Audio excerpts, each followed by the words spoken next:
Hello everybody, welcome back to the channel. I'm Gebo the Shaman, and today we're talking about what happens when we have it's actually, let me start that again. We're talking about what the Kendra houses in your chart mean. So it's basically the Kendra houses in your chart and what those mean, and just go into depth about the details of the Kendra houses. So the Kendra houses are the first house, or the ascendant, the fourth house, the house of your home, the seventh house, which is the house of your relationships, and the 10th house, which is the house of your career. So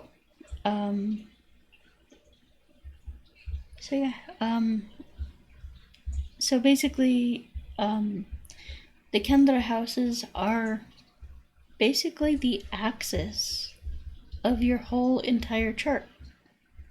You know, if you look at a Vedic astrology chart, a North Indian chart, you'll see there's all these squares and triangles and stuff like that. Anyway, the four main squares that compose your chart are the first house, which would be up here, the fourth house, which would be, if you're looking at it, it would be over here, seventh house, which is at the bottom, and then the 10th house, which is over here. So you have those forming a square in your chart. So, and they are made up of squares. Each of those houses is made up of squares forming a larger square. So anyway,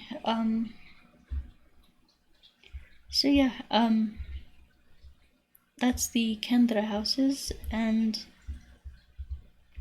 so what does this mean? So in Western astrology, and there was a kind viewer who left me this suggestion. In Western astrology, they wanted to know about the ascendant, the MC, the IC, the DC, DSC, or something like that. Basically, the same thing applies in Vedic astrology. So your MC, or midheaven, would be your 10th house. Your ascendant, ASC, would be the ascendant, the first house. Your DC, I'm not sure if I've ever heard of that before, but I'm assuming that would be the opposite of your ascendant, which would be the 7th house. And I'm thinking your IC would be your 4th house or something. Again, I am not a Western astrologer. I am a Vedic astrologer, so I'm kind of unfamiliar with these concepts in Western astrology, but anyway, so it's let's see. So this is the axis of your chart. This is the entire axis of your chart. So these things mean that these are unavoidable things that you will have to face within your chart, within your life. For example, the first house. Well, the first house is a representation of the physical body. It is your personality. It is your soul essence. That's a big part of your personality. The three things we look at in Vedic astrology are mainly your ascendant and your moon sign, and then thirdly and least importantly, your sun sign.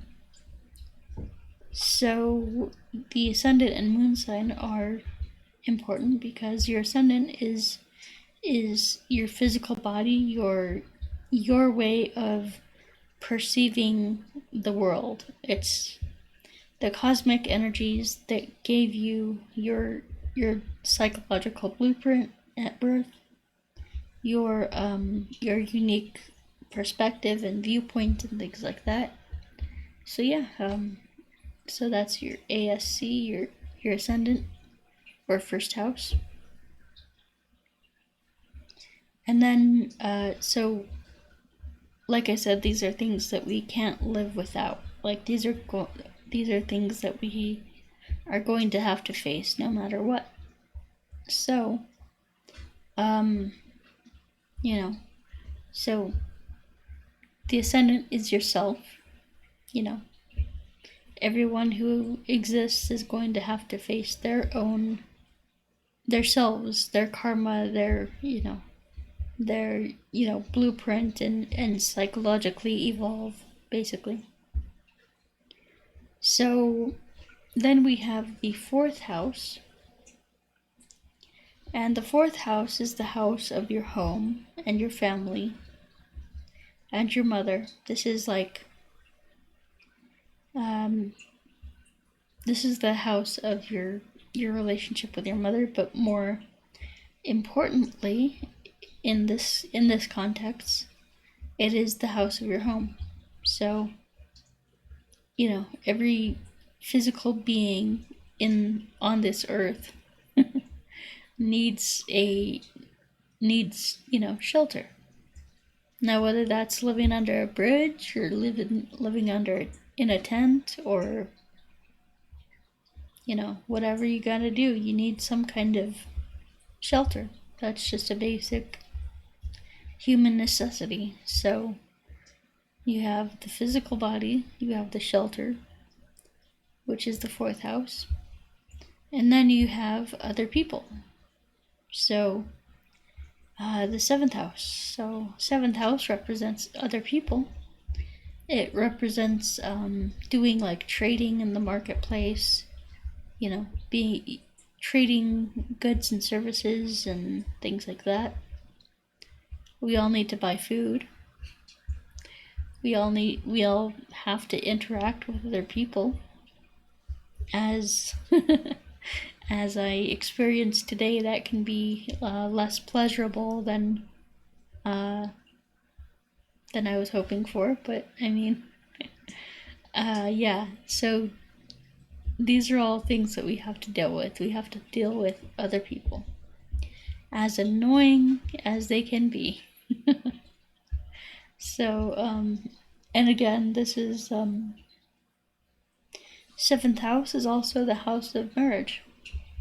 So we're all born with a sex drive, and we all need to find a partner to release that. Or to,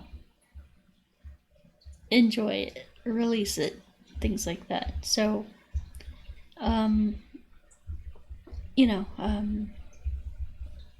so the seventh house is one thing that you can't avoid. You can't avoid other people. And that plays into our interdependence. So as much as we in the West love to be independent and, I could do anything. I'm a independent woman or independent man. I don't need anybody, anything. I can do it all on my own. Well, I'm sorry, but that's just not the case.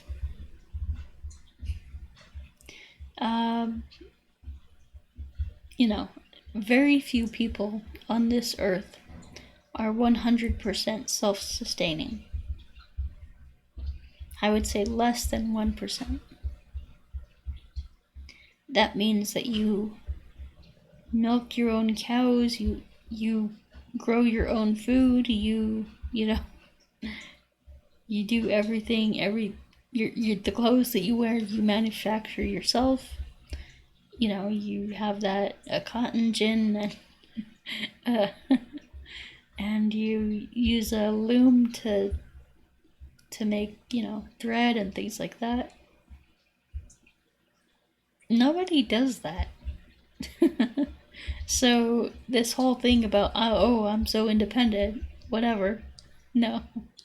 That's if you're trying to be independent and you're trying to push others' way at all costs, then you're not really living life, and there's something you're sacrificing with that. And I speak as much as I'm telling you guys this, I'm telling myself this too. So because yeah, I don't really want to deal with people. I mean, I would be totally content being by myself and having maybe a girlfriend. That's it. That's all the people I need to talk to be around and talk to. Anyway, so the seventh house, that's basically your relationship with others. Remember this, even if you're single, like seventh house has to do with like the marketplace, buying and selling goods. You have to have a, oh yeah, that's the next thing we'll talk about is your job. So I mean, you have to have something that you're buying and selling and things like that. So anyway, 10th house. So the last house in the Kendra houses is the 10th house. The 10th house is the house of your karma. So this is the karma that you need to pay off in the world. And I'm kind of coming up with this, or coming to this conclusion myself. It's like needing to make amends and pay back karma and things like that. So, but basically how this works, or how it's intended to work, is the karma that you pay is your career. So 10th house is the house of karma and the house of career. This is also your public reputation. So this is how you need to make money. So, lots of people say, oh, like, lots of people wish that they, anyway, what am I trying to say here? So yeah, the 10th house is what you do to make money. So preferably, this will be something that you enjoy. So, for a lot of people, I know this is not something that they enjoy, and something that they actively work to not have to do anymore. Oh, if only I could win the lottery and not have to work another day in my life. That kind of thinking. Unfortunately, you just need to find something that you're happy with, that fulfills you, that gives you joy. And of course, there's going to be ups and downs, but as long as you are, getting that joy, that happiness, fulfillment, satisfaction, things like that, then you're good. It's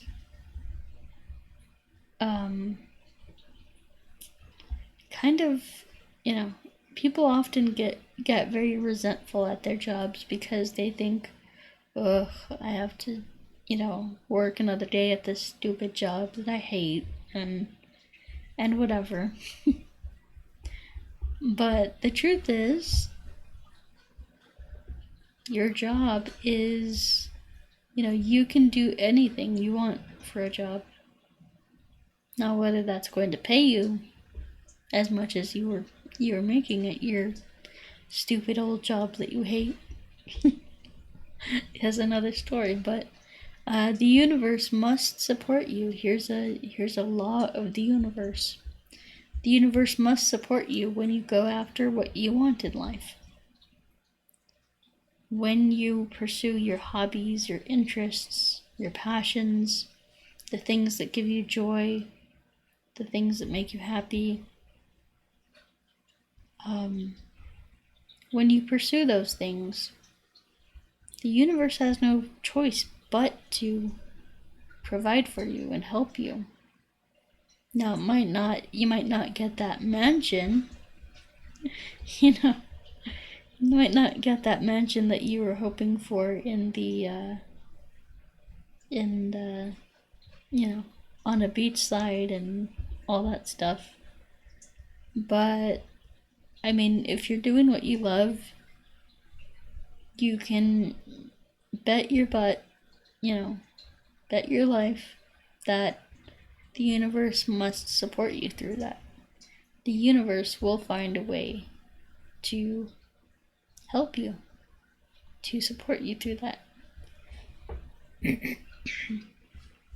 So it's a lot of times that we get jaded. So anyway, so the other thing that I wanted to talk about is that Kendra houses are benefic houses. So these are, relatively positive houses. They are not like the Dastana houses 6, 8, and 12, which are considered bad houses or malefic houses in Vedic astrology.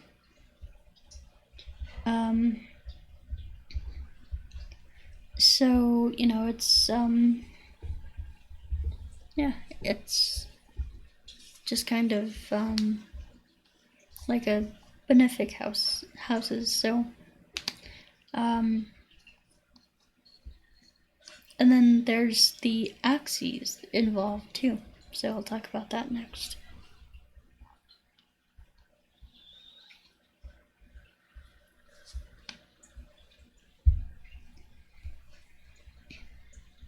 So we have the 1st and 7th house axis.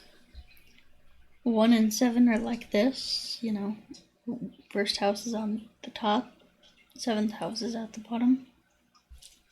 And basically this is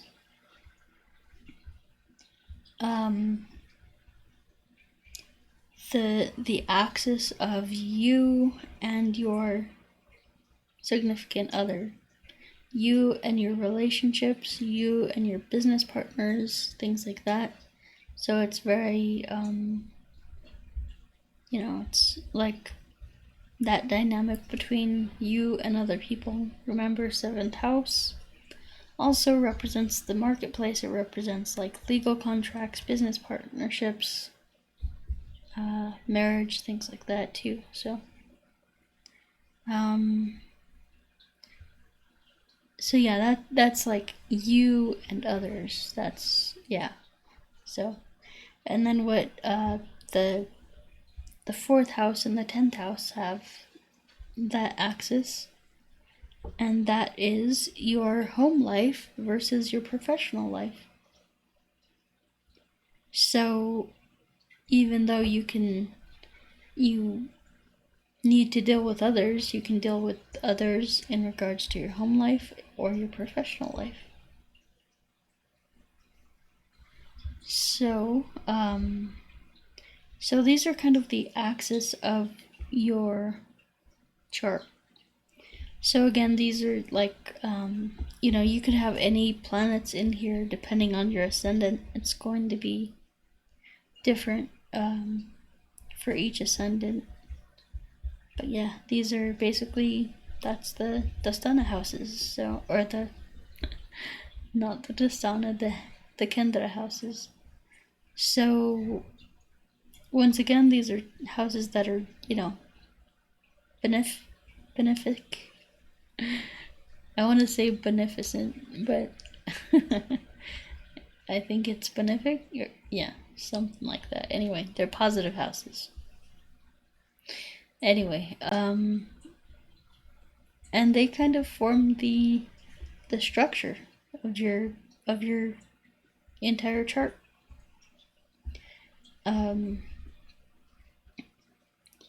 So if like, let's say one of the corner houses, like 2, 3, 5, 6, 8, 9, 11, 12, if those houses are not in good shape, maybe have bad planets in them and things like that, you can use a Kendra house with a positive planet in it to kind of stabilize yourself. So let's say if your 10th house has Mars in it, well, that's who you should worship and do mantra to and ritual to and things like that. I have those available, so I can give you your own mantra and ritual and your whole really detailed information in your chart if you go purchase a reading from me. So yeah, go check that out. So you can get my readings at gebotheshaman.com. I offer my standard reading as well as I offer relationship readings and career readings and things like that. So those are pretty cool. And then I also have a Vedic Astrology certification course. So basically that walks you through step A through step Z of how I do my Vedic astrology readings, and it's super easy. You don't need to be a Vedic astrology genius in order to figure it out. I lay it out very simply, very plainly, and it's very easy. I've made an instruction manual with that course, so it's extremely easy to do. So then we have the astrology course, which also, the astrology course is meant for people who want to become Vedic astrologers professionally. So in that course, I offer you the opportunity to get your own website with me. So you can get your own website, and you can, with that you can actually, get your business going. So when you pass the test, I'll actually promote you on my channel and get you to to get some clients for you. I've been doing very well with clients recently. I've gotten about 10 clients in the past couple months, so it's business is picking up, so it's it's a great time to jump in and have some of that business going for yourself. So anyway, then we have the birth time rectification. So that is a service that is not a lot of people can do it. Not a lot of astrologers can do it, and not many want to, frankly, because it is tedious work. But through my system, I have pretty much nailed it down. I mean, I'm still getting used to it, so it does take me quite a while.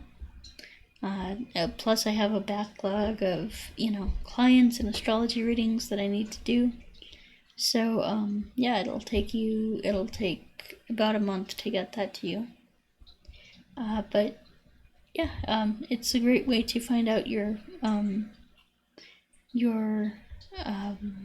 birth time. I just ask you a few questions, very simple, very around your dates and times and things like that.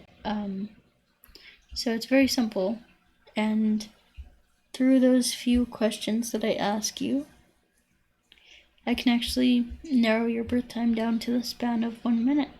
So it's pretty awesome. And not many astrologers can do that either. Most astrologers that do birth time rectification will just say, okay, here's your 10-minute time span. No, that is not accurate at all, because your ascendant can change within the span of a few minutes. So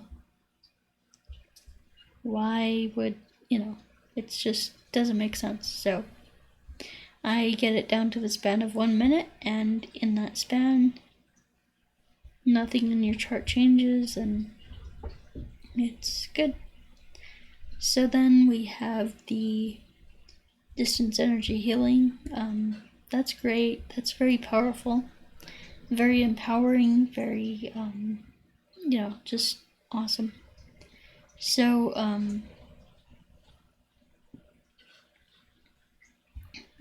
distance energy healing is great for people who are suffering with like any kind of mental illness or physical or psychological or anything. Really, it like most physical diseases and things like that are the result of mental and psychological and emotional problems, or like, because energy gets stuck. Emotions, if they're not dealt with, if they're not processed and brought up and fully experienced, they can lodge themselves into your body, causing issues. So, then we have the career coaching and life coaching. So those are great sessions. You can get a session with me, and basically I will walk you through the process of how I find out what I want in life.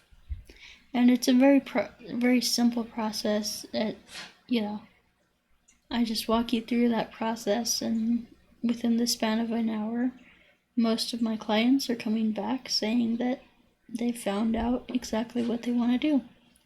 Now, having said that, getting you to do what you're wanting to do is a whole other thing, because we have this thing called the unconscious mind, which blocks us, which, causes all kinds of emotions and depression and crazy thoughts and feelings and all kinds of stuff that prevent most people from actually going out and doing the work, pursuing their goals, pursuing everything that they want to do. So don't let that happen to you. So, and then we have the Qigong courses. So we have the Cosmic Qigong up here, and the Self-Transformation Challenge. Now, the Self-Transformation Challenge is something that I would highly encourage anyone to do. If you're tired of being sick and tired of living a life that is less than you want, maybe you have a lot of depression, negative thoughts going through your head, these courses will clear those things out, because remember, thoughts are energy, emotions are energy. So when we do energy work, we're actually clearing those thoughts out of our head, so that we can empower our energy body to actually go out there and do, build the life that we want for us. So anyway, so yeah, that does it for me, guys. So if you are interested in anything that I have to offer, then you can go to GeboTheShaman.com. It's right here. GeboTheShaman.com. All my stuff is on sale, and that sale is going to be ending very, very soon. So I would check it out while you can. Alrighty, so that does it for me. Thanks for watching. Peace.